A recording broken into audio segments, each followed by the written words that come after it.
Hello दोस्तों, RRB NTPC under graduate का जो कंप्लीट नोटिफिकेशन आ चुका है। और इस वीडियो में हम डिस्कस करेंगे कि अंडर ग्रेजुएट के लिए जो फॉर्म आया है वो कौन कौन अप्लाई कर सकते हैं, लड़कियों के लिए कौन सी बेस्ट पोस्ट है या किस पोस्ट का क्या मेडिकल है, स्टैंडर्ड है, वो सभी इस वीडियो में डिस्कस करेंगे। कितनी पोस्ट है, किस पोस्ट के लिए क्या क्या वर्क रहता है, उसके अकॉर्डिंग आप डिसाइड कर पाएंगे कि कौन सी पोस्ट को हमें फर्स्ट प्रेफरेंस देना चाहिए। हेलो दोस्तों, आरआरबी अंडर ग्रेजुएट एनटीपीसी का जो कंप्लीट नोटिफिकेशन आ चुका है। और एक किसी भी कैंडिडेट को जो फॉर्म फिल करने से पहले जानकारी होनी चाहिए वो सभी हम इस वीडियो में देने की पूरी कोशिश करेंगे। और कोई भी फॉर्म फिल कर रहे हैं तो आप एक ऐसा वीडियो ज़रूर देखें किसी का भी, जिससे कि मतलब आपको जानकारी मिल सके या आप फॉर्म में अप्लाई करने में कोई इम्पोर्टेंट डेट दे रखी है जो कि अंडर ग्रेजुएट फॉर्म फिल करने से इम्पोर्टेंट है। जैसे कि आप कब से ऑनलाइन फॉर्म फिल कर सकते हैं, वो 28 तारीख से कर सकते हैं।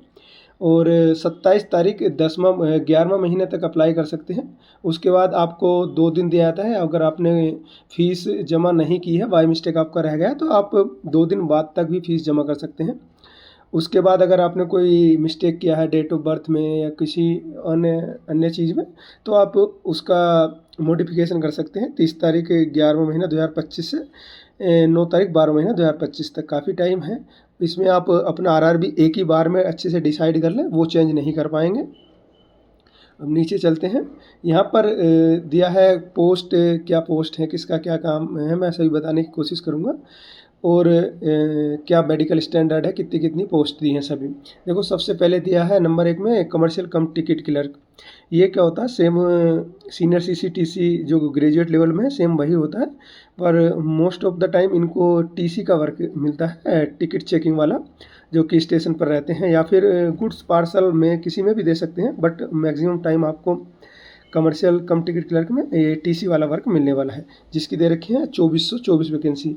मेडिकल स्टैंडर्ड B2 है, कोई हार्ड नहीं है, नीचे दे रखा, अभी डिटेल में बताएंगे। सेकंड नंबर पर पोस्ट दे रखा है अकाउंट क्लर्क कम टाइपिस्ट। ये हमारा अकाउंट से रिलेटेड होता है, जैसे HRMS बनता, सभी का ID बनता है, या जो अकाउंट कोई बिल होता है, किधर कौन क्या काम कर रहा है, कितना किल का बिल हुआ, ये सभी अकाउंट से रिलेटेड वर्क जो होते हैं वो इन्हीं के लिए होते हैं। और ये जो है DRM ऑफिस की पोस्ट होती है, ये सबसे बेस्ट पोस्ट है, क्योंकि इसमें डे का ही ड्यूटी है, नाइट नहीं रहेगा आपका, मंडे टू फ्राइडे रहेगा। तो ये लड़कियों के लिए खासकर बहुत बेस्ट पोस्ट है। तीसरे नंबर दे रखा है जूनियर क्लर्क कम टाइपिस्ट।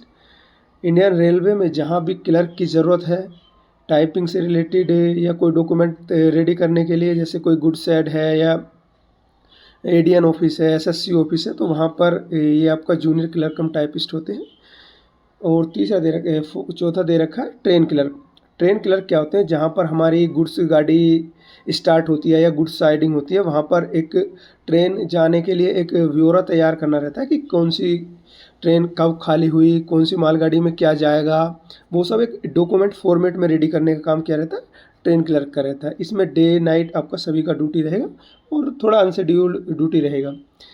इसमें देखो, इसमें क्या होता है, A3 मेडिकल दे रखा है। इसमें सबसे हार्ड मेडिकल अपना A1 होता है, फिर A2 होता है, और फिर A3 होता है, फिर B1 B2, इस तरीके से थोड़ा लोअर कैटेगरी में जाते हैं। मेडिकल की ज़्यादा चिंता करने की आपको ज़रूरत नहीं है, क्योंकि लगभग इजी ही मेडिकल होता है, बस थोड़ा आई साइड का देखना रहता है और फिजिकल फिट होना चाहिए। अगर छोटा मोटा कोई प्रॉब्लम होता है तो उसको आपको टाइम दिया था कि आप रिकवर कर सकते हैं। कोई प्रॉब्लम है, छोटी मोटी इंजरी या कोई छोटा मोटा प्रॉब्लम हुआ, तो उसका टाइम दिया जाता है आपको मेडिकल के टाइम में। यहाँ पर दे रखा है एज लिमिट, किस किस एज के फॉर्म फिल कर सकते हैं। तो उसमें क्या है, देखो, जिस किसी का भी डेट ऑफ बर्थ 1/1/2008 से बाद पहले हुआ है, वो सभी UR के कैंडिडेट जिनका 2/1/1996 के बाद और 1/1/2008 के पहले जिनकी का भी डेट ऑफ बर्थ है, वो सभी अप्लाई कर सकते हैं। इसके आगे या पीछे अगर एक दिन भी है तो वो अप्लाई नहीं कर पाएगा। इसी प्रकार OBC में जिसका 2/1/1993 के बाद और 1/1/2008 से पहले जिसका वो अप्लाई कर सकता है। और SC ST में 2/1/1991 से लेके जिसका भी डेट ऑफ बर्थ 1/1/2008 के बीच में वो सभी अप्लाई कर सकते हैं। और जिस किसी का भी इसके आगे पीछे है उसका अप्लाई नहीं होगा। तो डेट ऑफ बर्थ अच्छे से क्लियर कर रखा है यहाँ पे। एग्जामिनेशन फ़ीस का फ़ीस कितना है देखो, सभी कैंडिडेट के लिए 500 है, जो कि यूआर और ओबीसी से आते हैं उनके लिए 500 है। और जो SC ST ex serviceman PWD female transgender या EBC इकोनॉमिकल बैकवर्ड क्लासेस ये अलग होता है, EWS अलग होता है। तो जो EBC में है उनके लिए 250 रुपये है। और 250 रुपये में जो SC ST EBC female transgender है उनका सभी का 250 रिटर्न आ जाएगा। और जो UR और OBC है उनका 400 रिटर्न आएगा। किसका आएगा ये किसी को नहीं मालूम, ये बाद में ही पता चलेगा, लेकिन आएगा उसी का जो एग्जामिनेशन CBT 1 में देने के लिए जाएगा, वो उसी का रिटर्न आएगा। जो CBT 1 नहीं देगा उसका 400 200 250 कुछ नहीं आएगा। दे रखा है CBT 1 एग्जामिनेशन में क्या क्या आता है। देखो CBT 1 में क्या आता है, देखो 90 मिनट का आपका एग्जामिनेशन होगा और 40 नंबर का GA जनरल अवेयरनेस आएगा, 30 नंबर का मैथ आएगा, 30 नंबर का जनरल इंटेलिजेंस एंड रीजनिंग। यानी कि आपके 100 क्वेश्चन आएंगे, 100 में से 100 क्वेश्चन आएंगे, 100 में 90 मिनट का टाइम दिया जाएगा। और इसी में आपको करना होगा, ईजी हो जाता है। जिस प्रैक्टिस करता है उसके लिए टाइम बच भी रहता है, और जो प्रैक्टिस नहीं करता उसके लिए देखना भी मुश्किल हो जाता है। तो ऐसा कुछ हार्ड नहीं होता। और इसमें नीचे देखो ये दे रखा है सिलेबस। सिलेबस क्या क्या आता है देखो, सिलेबस सेम रहता है। CBT 1 CBT 2 under graduate graduate सभी एग्ज़ाम का, चारों एग्ज़ाम का कॉमन सिलेबस है। एक बार अच्छे से प्रिपरेशन कर लेना। अगर किसी ने कंप्लीट सिलेबस नहीं किया हो तो किसी भी टीचर का जो बेस्ट आपको लगता हो, जिससे आप पढ़ते हो, जिससे आपकी ट्यूनिंग मैच होती हो, एक बार कोर्स ले लेना। इतना महंगा कोर्स नहीं होता आज की डेट में। अगर आप बार बार यूट्यूब पे देख देख कर सोचेंगे कि हाँ सिलेक्शन हो जाएगा, तो वो नहीं होगा। और यहाँ से एक बार सिलेबस ये सभी दे रखा है, अच्छे से आप देख लीजिएगा। CBT 2 में थोड़ा चेंज रहता है। CBT 2 में देखो क्या क्या चेंज रहता है। CBT 2 में क्या होता है, CBT 2 में आपका 10 क्वेश्चन जनरल अवेयरनेस में बढ़ जाता है, 5 क्वेश्चन मैथमेटिक्स में बढ़ जाता है और 5 ही रीजनिंग में बढ़ जाता है। यानी कि 50 35 35 120 क्वेश्चन हो जाता है। और आपको टाइम CBT 1 के अकॉर्डिंग 90 मिनट ही मिलता है। तो इसमें थोड़ा डिफ़िकल्टी लेवल बढ़ जाता है और क्वेश्चन का थोड़ा थोड़ा लेवल भी बढ़ता है। तो आपको अच्छे से तैयारी करने की ज़रूरत है, क्योंकि CBT 1 और CBT 2 दोनों को पास करने से नौकरी मिलेगी, ना कि CBT 1 से। ऐसा नहीं है कि आपने CBT 1 में 90 मार्क्स ले लिया और CBT 2 में आपका 50 रह गया तो आपको मिल जाएगा, नहीं। CBT 1 एक क्वालिफाई एग्जामिनेशन है, जिसमें मतलब आपको कट ऑफ पार करना है और आपका जो मेरिट बनेगा वो CBT 2 के बेस पर ही बनेगा। क्या क्या ज़रूरत पड़ेगा से कमर्शियल कम टिकट क्लर्क। देखो CBT 1 इन सभी पोस्टों के लिए कॉमन होगा, यानी कि सभी के लिए एक ही CBT 1 होगा और सेम आएगा। ऐसा नहीं है कि ट्रेन क्लर्क के लिए अलग एग्जामिनेशन होगा या अलग टाइप के क्वेश्चन आएंगे, नहीं, सबके लिए सेम ही होगा। और CBT 2 भी सबके लिए सेम ही होगा। अब देखो किस किस में पोस्टिंग, किस किस पोस्ट में जो है टाइपिंग का ज़रूरत पड़ेगा, वो यहाँ पर अच्छे से दिखा रखा है। देखो जो ये 2 पोस्ट दे रखा है, अकाउंट क्लर्क कम टाइपिस्ट और जूनियर क्लर्क कम टाइपिस्ट। इसमें जो होगा आपका टाइपिंग टेस्ट होगा। टाइपिंग टेस्ट में क्या होता है देखो, 30 वर्ड पर मिनट या तो आप इंग्लिश में दे सकते हैं, या फिर 25 वर्ड प्लस 25 वर्ड पर मिनट आप हिंदी में दे सकते हैं। तो आपका जो ये सीरियल नंबर 1 का पोस्ट दे रखा है कमर्शियल कम टिकट क्लर्क, और चौथे नंबर का दे रखा है ट्रेन क्लर्क। तो इन दोनों का जो सिलेक्शन होगा वो CBT 2 1 की जो मेरिट होगी उसी से हो जाएगा फाइनल। और दो नंबर और 3 नंबर अकाउंट क्लर्क कम टाइपिस्ट और जूनियर क्लर्क कम टाइपिस्ट, इसमें क्या होगा CBT 2 1 का मार्क्स से ही होगा, बट आपको एक टाइपिंग टेस्ट भी देना पड़ेगा जिसमें आपको क्वालिफाई करना ज़रूरी है।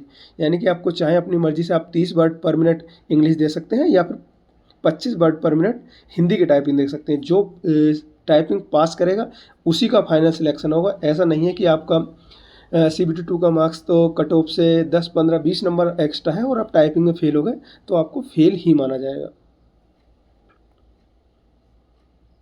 जब आप एप्लीकेशन फॉर्म फिल करेंगे तो आपका एक लाइव फ़ोटो कैप्चर होगा, वो मोबाइल से भी हो सकता है, मोबाइल से भी हो जाता है अप्लाई, और आप कंप्यूटर से वेब कैमरा से भी कर सकते हैं। देखो इसमें क्या दे रखा है, डी नंबर देखिएगा, ensure your dress in non white clothing preferably in dark colours to maintain contrast with the background. यानी कि आप कोशिश करें कि मतलब वाइट शर्ट ना पहने, जिससे क्या होता है थोड़ा कॉन्ट्रास्ट कम रहता है। आप कलरफुल ड्रेस पहने, रेड, ग्रीन, कुछ भी मतलब थोड़ा ऐसा कलरफुल हो जिससे कि आपका कॉन्ट्रास्ट अच्छा रहे। तो ये ध्यान देने की, इससे कि आपका फ़ोटो रिजेक्शन होने के कम चांस हैं, और फ़ोटो सही होगा तो आपका फॉर्म भी रिजेक्ट होने के चांसेस कम रहते हैं। फ़ोटो की वजह से बहुत सारे लोगों का फॉर्म रिजेक्ट हो जाता है, तो इस पे थोड़ा ध्यान दीजिएगा। और एक सेकंड थिंग नीचे दे रखा है, वो एक सिग्नेचर भी अपलोड करना होता है। देखो यहाँ पे दे रखा है कैंडिडेट का सिग्नेचर किस फॉर्मेट में होना चाहिए। Signature must be written in by the candidate only, यानी कि कैंडिडेट के द्वारा होना चाहिए। ऐसा नहीं है कि किसी ने मेरा सिग्नेचर किसी और ने कर दिया, ऐसा नहीं करना है। सेकंड दे रखा है use a black ink pen on white paper. आपको ब्लैक इंक लेना है, मतलब ब्लैक पेन से आपको, और एक वाइट पेपर जिसमें हम लाइनिंग नहीं होता ना, उस पर साइन करके अपलोड करना है। ये दो चीज़ों का विशेष ध्यान रखें, एक फ़ोटो का और एक सिग्नेचर का, नहीं तो आपका फॉर्म रिजेक्ट हो जाता है। मेरे अकॉर्डिंग इस फॉर्म में मैंने देख लिया है, यही सब इम्पोर्टेंट चीज़ें हैं। अगर आपको कोई भी प्रॉब्लम हो, कोई भी किसी प्रकार की समस्या हो, तो आप बता सकते हैं। और यहाँ से आप नीचे आकर अपनी वैकेंसी देख लीजिएगा, किस कैटेगरी में कितनी वैकेंसी है, उसी के अकॉर्डिंग आप अपना फिल कीजिएगा। और बहुत सारे लोगों का ये कंसर्न रहता है कि किस जोन से अप्लाई करें, किसका कट ऑफ कम जाएगा। तो दोस्तों बता दूं कि कट ऑफ हम प्रीवियस ईयर देख सकते हैं, आने वाले ईयर का कट ऑफ तो हम नहीं देख सकते। प्रीवियस ईयर में क्या होता है कि जैसे देखेंगे अभी किसी जोन का कट ऑफ कम गया तो सभी उधर से अप्लाई कर देंगे, तो नेक्स्ट टाइम उसका ज़्यादा चला जाएगा। तो ये कहना बहुत मुश्किल है कि किस जोन का कट ऑफ कम जाएगा। आप देख लीजिएगा, जो नॉर्थ साइड के थोड़ा हाई ही रहता है, उनका कम जाने के कभी भी चांस बहुत कम है। साउथ में थोड़ा कम रहता है एज कम्पेयर टू नॉर्थ। ऐसा नहीं है कि उधर ज़्यादा ही कम रहता है, बट कभी कभी ज़्यादा भी चला जाता है किसी किसी जोन का। जैसे कि लास्ट टाइम देखा आपने गुवाहाटी का, सभी ने गुवाहाटी से अप्लाई कर दिया, कोलकाता से अप्लाई कर दिया, तो जिनका कम जाना था उनका भी हाई चला गया, और नॉर्थ के जोन भी कट ऑफ कम चला गया। तो ऐसा नहीं है, आप अपने अकॉर्डिंग देखिएगा। और आपको कन्फ्यूजन हो कि किस से अप्लाई करना, कैसे करना, तो दोस्त उस कंडीशन में सबसे बेस्ट अपना जोन होता है, अपने जोन से अप्लाई करना और अच्छे से तैयारी करना। 1, 2, 4 नंबर के वजह से ज़्यादा दूर मत डालना, ये आपको बाद में पता चलेगा जब आपका सिलेक्शन हो जाएगा। पहले सभी को ऐसा लगता है कि हाँ सिलेक्शन हो जाना चाहिए, क्योंकि ट्रांसफ़र किसी भी जॉब में इतना आसान नहीं होता जितना हमको लगता है कि हाँ ऐसे ऐसे हो जाएगा, वैसे हो जाएगा। तो ट्रांसफ़र थोड़ा हार्ड ही होता है, इसलिए कोशिश कीजिएगा कि अपने पास के जोन से अप्लाई करें। हाँ, अगर आपको लगता है कि हमको जो भी लेना, तब वो सेकंड थिंग है कि हाँ डाल दीजिए किधर से भी। लेकिन आपको तैयारी अच्छी है, कॉन्फिडेंट है कि हाँ हो जाएगा, तो आप अपने जोन से अप्लाई कीजिएगा, सबसे बेस्ट है। Thank you all.